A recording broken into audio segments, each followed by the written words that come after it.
everybody, and welcome to the FFL Solidity team call. Today is May 4th, so officially going into week 2 of May, so super excited for that.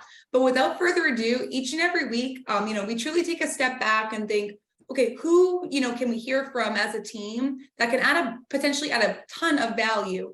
And Wayne, I've heard your name literally since I can remember being here, in terms of always showing up, always getting it done, and really just kind of being like a pace setter. And I just want you to know I respect the heck out of that. So without further ado, Mr. Wayne Carr, welcome to the call, and thank you so much for being on with us today. I appreciate it. No, I significantly appreciate it, and it's because I've been here forever. That's why you've been hearing it forever. So I've been here since, I think, September of 2015 is when I wrote my first policy. And as I'm sure everybody's heard on every call, consistency is really paramount in being successful here for a number of reasons, because it's easy to fall off and stray away from any habits that you create.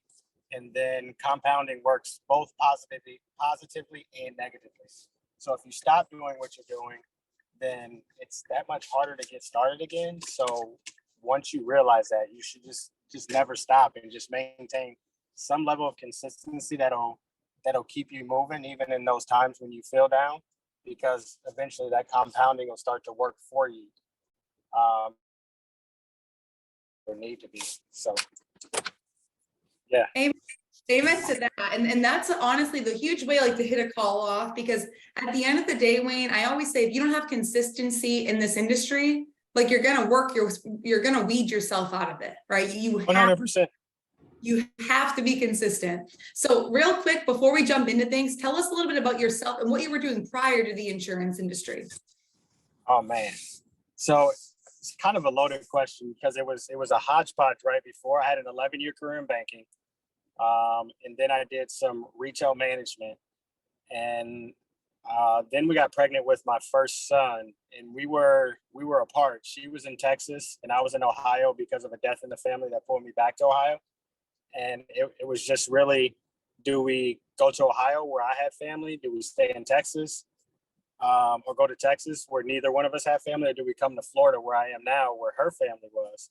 And for me, she didn't want to come to Florida, so it just made sense to get her close to her family, because she was going to be most comfortable asking for support from her family, even though she didn't want to come. So that's how we ended up in Florida. So I moved to Florida with no job. And I don't know how many of you have looked for sales jobs, but typically merchant services, which is credit card processing, and all kinds of random sales jobs pop up that'll hire anybody with a pause. So I took a merchant services position, which I moved here in July, and going door to door, business to business is not desirable at all in Florida. And then somebody picked up my resume. I went to retail management. They literally went out of business while she was in the hospital giving birth. So I literally went from welcoming my son to the world to turning in my computer to going back to the hospital, not figuring out how I was going to provide for this person that had no idea what they were doing here.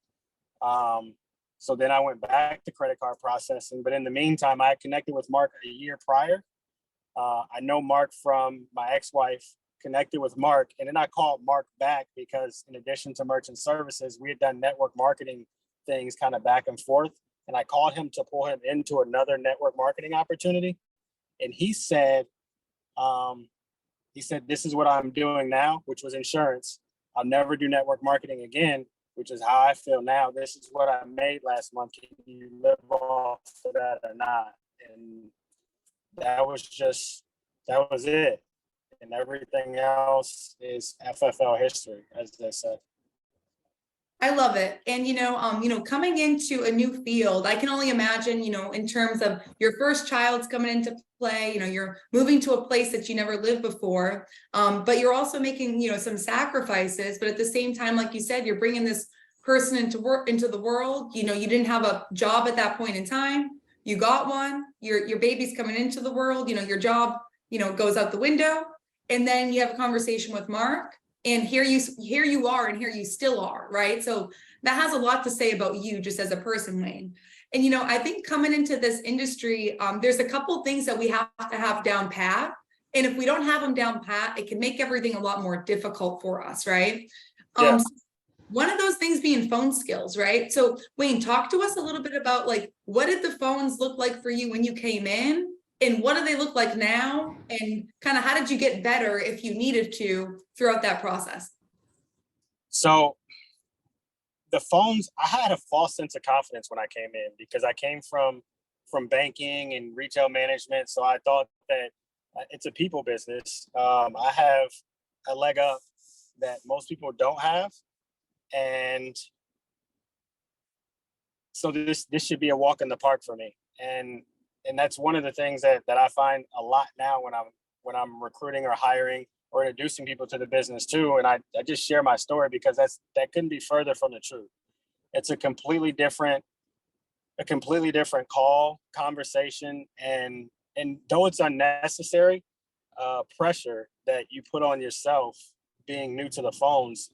So I was overly confident, but as a result, I wasn't really consistent and wasn't really disciplined when it came to the phones, jumping on first thing in the morning, having my leads ready to go in the morning so that I could get up and just jump on the phone, and just really gluing myself to the seat were all things that I didn't do, partially because, again, the confidence, and also because I was working from home. I didn't have an office. So I didn't have that dedicated space where I could go to and kind of flip that switch, whether you're conscious or unconscious. That happens when you walk into an office or when you leave a room, which is why sometimes you go into a room and be like, why did I come in here? Because psychologically, your brain makes a transition that you're not conscious of. And the same thing happens when you go to an office as opposed to working at home, or even just go into a different room to dive as opposed to working at home. But it really came with two things: going back to consistency, creating that muscle memory of being on the phone, hearing those same objections over and over again, figuring out how to overcome those objections, navigate them, match their tonality, their pace, just different things that come into play when you're on the phone. And then staying plugged into the training. At the time the same things that I used to train people today, because I really think that with a few exceptions, they're still the best in the business. The Paul McLean calls, the Matt Smith overcoming objections. And of course, now we have a litany of people that we can plug people into and recordings out there about overcoming objections. But I say all that to say the consistency and plugging into the system is what really changed it for me, to the point now where I can literally be on the phone scrolling through Instagram or having another conversation via text. And when somebody picks up the phone, flip that switch and navigate the call without missing a beat. I love that. And I think it's important because, Wayne, sometimes people look at, top producers, top, builders, or anybody that's doing well in the company, and they'll be like, They think it was always that way. They're just lucky, right? Like, Wayne's just really lucky. Like, he didn't work for that. And here's the thing, right? You just took a step back and you were like, actually, like, I went through the same mistakes. I just already got through them, right? Mm-hmm. Like working from, home versus working from an office, right? I know for me, I was always doing the laundry at my house, even when it didn't have to be done, right? Oh my God, the house was immaculate when I was working at home. Dishes always done. It was crazy. Exactly. You had a clean house, but the bills weren't necessarily being right, but it might not be there next month. Exactly. Amen to that. So getting yourself in and around the right environment is huge. And then I love how you talked about like just being essentially a student of the business, like committed to ongoing learning, right? Like sometimes even now, like my tonality sounds terrible on the phone, right? Yep. Figure it out, right? But you got to watch a quick training, get yourself back into that, zone, if you will. And like, that's nothing to be ashamed of, right? You know what I mean? So it's like being able to make sure that you're staying plugged in. Like, guys, I don't care how long you've been here. Wayne just mentioned you've been here since 2015, and Wayne, you still plug into trainings, right? 1000%. Because it makes sense, right? I'm a professional thief. And that's the best thing you can be in this business in terms of the training materials. That's what you're referencing. Right. Yep. 100%. I'll steal anything that works. Amen to that. And the best copycat wins, guys. So plug into the trainings. You never know what bits and pieces you're going to take away from it. And, even being on like the TNL, like I'm never going to stop plugging into that. You crushed that TNL the other day, by the way. And it was fire, and it was very simple, broken down, and to the point. And I respect that. But just to kind of hit on a couple things, in terms of, you've hit Hall of Fame multiple times. Is that right? 3 times. 3 times. Okay. So like, if we're thinking, are we talking to the right person? Like, we definitely are, right?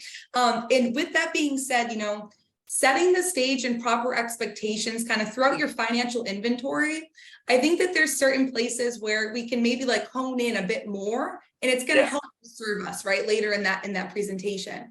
With that being said, like, how do you, or what are some of the things that you hone in on in your financial inventory to make sure that you're having the client track along with you? Yeah. So a couple of things that I do is the rapport building that people tend to gloss over or make it cookie cutter or generic. I use it as a means to gather preliminary information or give myself a lot. So if it's mortgage protection, I'm asking about whether or not it's a new purchase or a refinance, where they lived before, how that transition was. If it's a refinance, I want to know what caused them to refinance. If it was to consolidate debt, take advantage of rates, things like that. Because if it's to consolidate debt, I want to know how much they got rid of in payments. And that's one of those things that I'm going to drill down on, because that's premium for me. Like, if you got rid of $1,000 in payments and your monthly payment only went up $500, now you have $500 of money that you're used to spending that I can use to leverage a CBO 25-year forced savings account that you're going to get back to help pay your mortgage off 5 years early, and calculate how much you're going to save in payments by not paying those extra 5 years. And then if it's a new purchase and you move from somewhere, I want to know who moved with you. If your family is still there, if that's where you're from, because when you die, your family's going to have to make that trip. And those same things apply to final expense in some way, shape, or form. When you start to ask about, where they live, where their family is, who they're protecting. I talk to people a lot about when they're in the home, because they tend to overcomplicate things. It's just like when you were writing a paper or a paragraph, the who, what, where, when, why, how that you learn then, just apply it to this. Who are we protecting? What are we protecting? Where are those people? Why do those people mean something to you? And the how is the solution that you're going to present.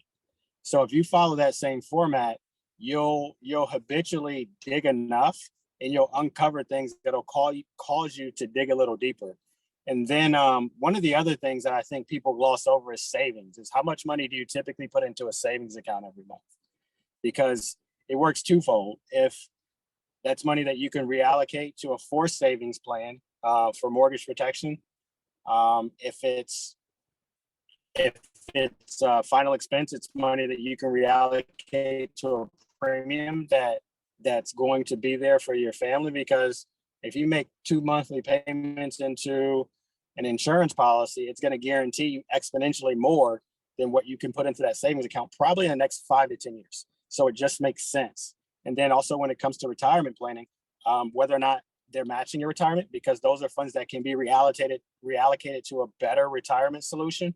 Or if they're contributing above the match, again, those are funds that can be reallocated. Or if they're not doing anything for retirement at all, now that door is wide open, and you can kind of help them structure that retirement plan. And then also, when you're talking about income, always separate the two. My profile sheet is actually half and half, because they're accustomed to talking about their budget and their finances collectively, that they need to visually see. In addition to you telling them that person is gone, they need to visually see that this income is going to disappear, and they're only left with this income that's on this side. So if they're $5,000 collectively, they need to see that only $2,000 is coming from here and $3,000 is coming from here.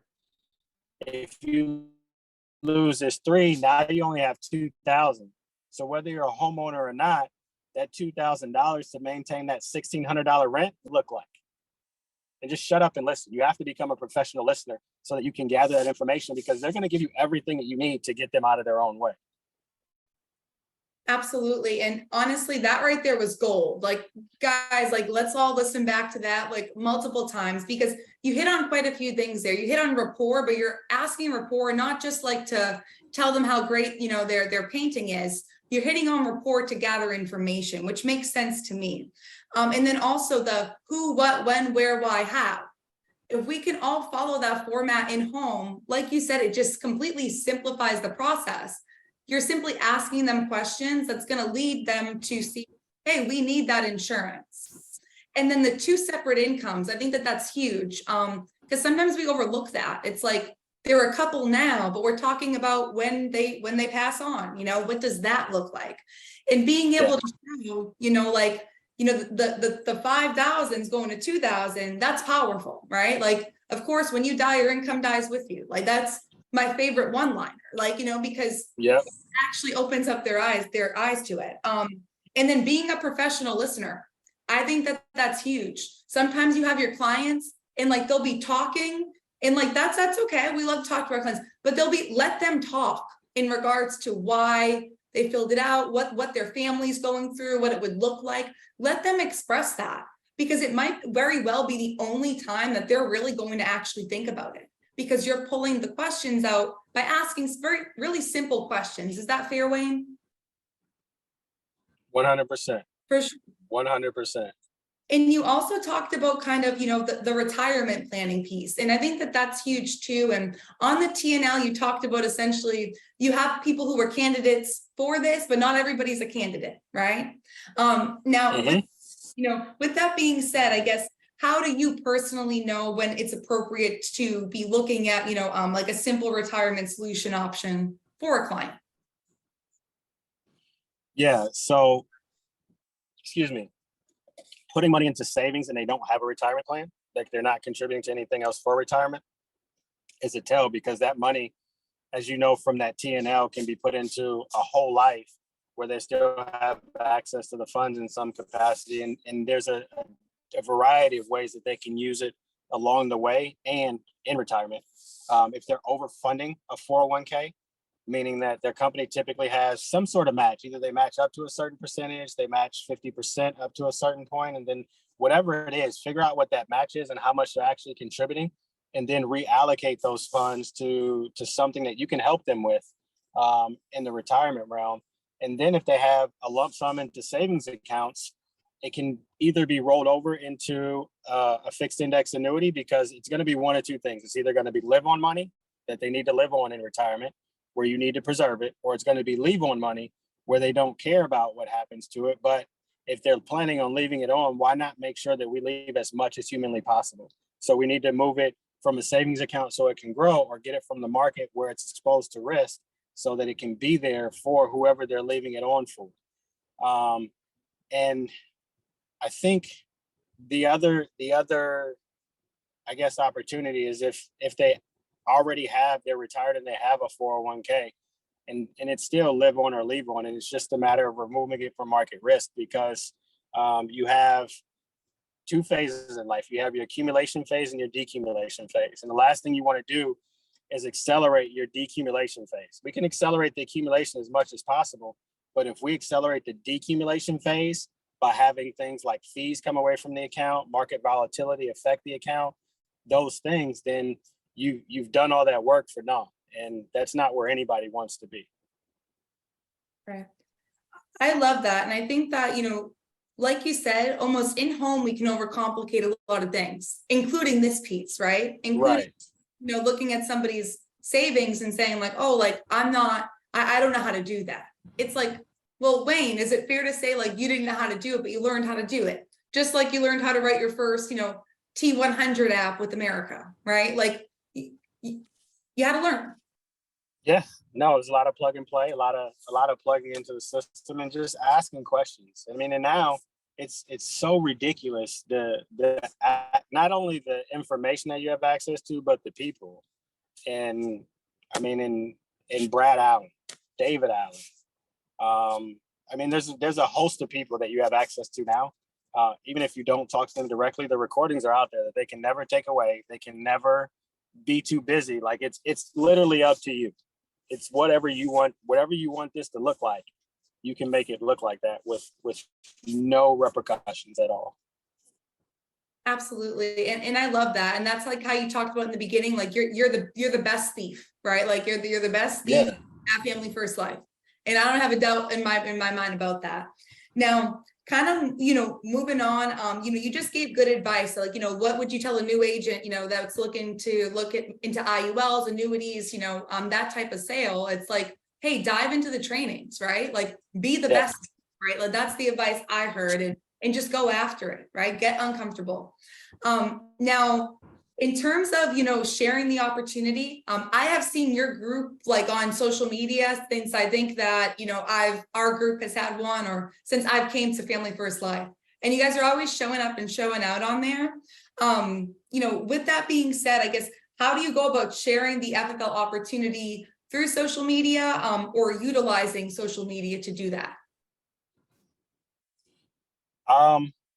It's really just that, just sharing what you're doing, sharing your experience, sharing other people's experiences, because everybody, they tend to hold you in a certain regard, whether they put you on a pedestal or they don't think much of you, whatever it is, they have a perception of you that a lot of times prevents them from putting themselves inside of FFL. So definitely share what you're doing and share what other people are doing too that look like them. I share a lot of things from Mindy, as a mother, now Christy, who's a single mom. Anybody's situation that I think trans across, I'm going to share it because it just makes sense, because I think that this makes sense for anybody that's willing to do the work. And you don't really have an excuse other than you just don't really want something different bad enough. And the more often you share it, the more people will see and associate you with that. And before you know it, they'll just start reaching out to you. But for somebody who's just getting started, like Aphrodite, is that her name? Yes, Aphrodite. I don't know where she came from, but she should be going back and talking to everybody she knows, or sending them messages, or getting them on a call with you in a group text, like, hey, you need to talk to my mentor, Marissa. I didn't think I could do this, but this is what I've done. And however long she's been here, in whatever industry she came from. And I mean, the rest will take care of itself, because again, they see her in a certain light, or they put her in a certain box, good, bad, or indifferent, that they need to hear from somebody else, or they were literally waiting for an opportunity to talk to her and ask her about it, but they weren't sure how to do it, because it's uncomfortable saying, hey, I'm an adult, I'm broke, help me. Like, nobody's comfortable saying that. So if you can soften that and, again, give them a lob so that all they have to do is walk through the door, then you've helped yourself and you helped them. And like, why wouldn't you? You said you cared about them, right? Like, how much do you really care about them if you're not talking to them about this and how it can change their life? At least giving them the option to say, no, I'm good being broke.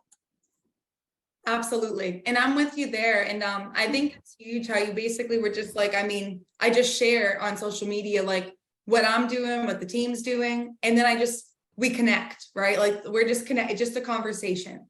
So almost like it does, again, just like in home, it doesn't need to be that deep. You're inviting somebody to an opportunity, that like has changed my life. I know like I can speak for me personally, Wayne, I could probably say it's changed your life too. Like, you're here and crushing it. And with that being said, it's like, it comes from a selfish place at the end of the day, if you're not willing to share. And I was like, 100%. It'll also make your life easier, because now people know you can't call me and talk to me about your shortcomings financially. So you can't complain about being broke, and you can't ask me for money. I'll loan you money one time. You have one time, whether you pay it back or not, you have one time.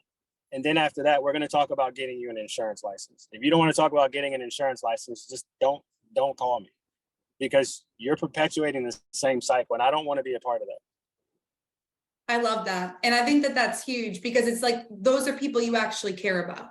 You know what I mean? Like Yeah. at the end of the day, it's like, you're like, I can help you put yourself in a better situation, but you got to do the work, right? So Yep. all you're doing is sharing the opportunity and connecting. And then just to kind of wrap it up, coming into the business, of course, our resources look a little bit different, than they typically do, years out. So talk to us a little bit about maybe what your resources looked like in terms of just your lead flow coming in and what that looks like now, which I know it's probably a big difference. I had no idea what kind of leads I was dialing when I started. Mark was supplying my leads, and I was and I joke with him all the time, and he'll never admit it. He seems to have a completely different memory, but the comp that he hired me at is it's egregious. And I can't be mad at him because I mean that's what it was, and he was supplying leads, and even at that level, I still it was still an amazing opportunity. But I had no idea how old the leads were, but they were aged mortgage leads, and I dialed them, I guess, to my fingers bled what I thought was aggressively at the time. What a light day on the phone looks. Went from aged mortgage. I was terrified of final expense. For those people that are like, final expense, I have to get to a certain point before I do. No, I started on mortgage, and I was terrified of final expense. So a lead is a lead. A person is a person. It's just a conversation. You've been talking since you were 2. Use those words. And then from there, it went to new mortgage BPLs, and then still I fought final expense for probably the first 2 years of my career, and then I finally added final expense, and then I understood why. Because I would struggle to fill my days. I would have 4 or 5 appointments a day because I didn't have final expense. So everybody I was trying to get in front of had a job. So they weren't home during the day, or they were at home first thing in the morning and then they had to go to work. But I could never fill out a day. My Saturdays and Sundays were cool, which is probably why I worked 6 or 7 days for so long. But when I added final expense, I literally had 8 to 10 appointments a day, no problems, because I had somebody that could fit into every slot. So once I learned to diversify my lead flow, it was really just plug and play as new vendors came along. Get rid of this old vendor where the ROI maybe wasn't as good or the quality of the lead had deteriorated. And of course, as you start to build an agency, you have to try the leads because you can't put people in front of a lead that you haven't tried yourself. That's just that's career suicide because you don't know what that experience is. You can't really coach them through it, and everything that you say to them is just speculation because you haven't done it.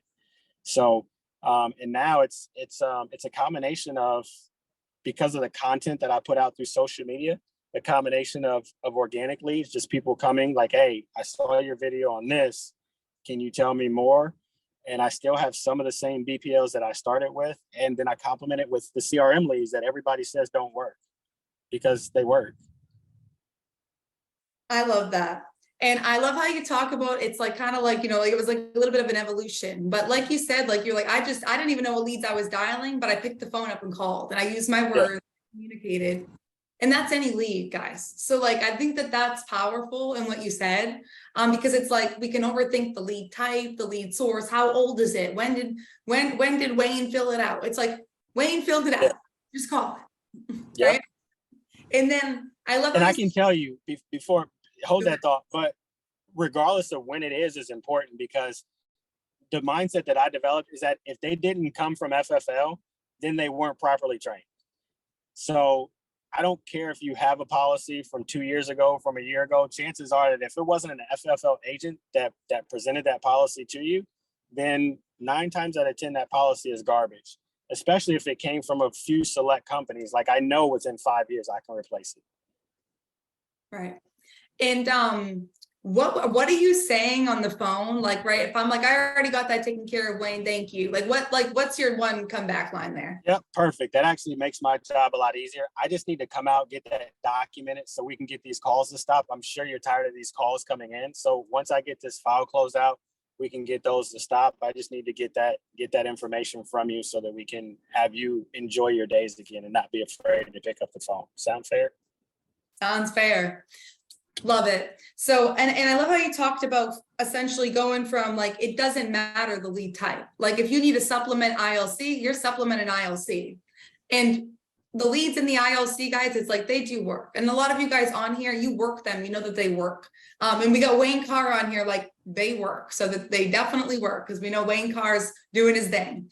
But Wayne, that's pretty much what I had for you today. I truly appreciate your time and help, in regards to hopping on with us today. Anything you want to close out with in terms of a good piece of advice, whether it's for a new agent, seasoned agent, maybe an agent that's struggling right now? So I think, and I just got this from Christy Wolf on our call last week. So definitely plug into the calls. But Christy, and I always said that people will always transition from a 9 to 5, and then they get here and they go crazy with the freedom and flexibility that they have and aren't disciplined. But she said that when you worked your 9 to 5, you either got paid weekly, bi-weekly, or semi-monthly, whatever it was, you had a pay period. And you didn't really pay attention to your pay or that deposit until payday came around, be it weekly or bi-weekly. So if you treat this business the same and focus on that activity in that 1 week period or that 2 week period, more often than not, when you get to payday at the end of that week or 2 weeks or bi-monthly, the numbers will add up because you did the activity. Just like you go to work for 2 weeks and then get a paycheck, like don't worry about the daily deposits. Worry about what it looks like at the end of that week or those 2 weeks. And if it doesn't add up, then be concerned. In the same way, when you make a transition, and this goes for when you're hiring too, because people will be like, oh, I need to find a job, or I'm applying for jobs. You can literally get licensed and be ready to sell within a week.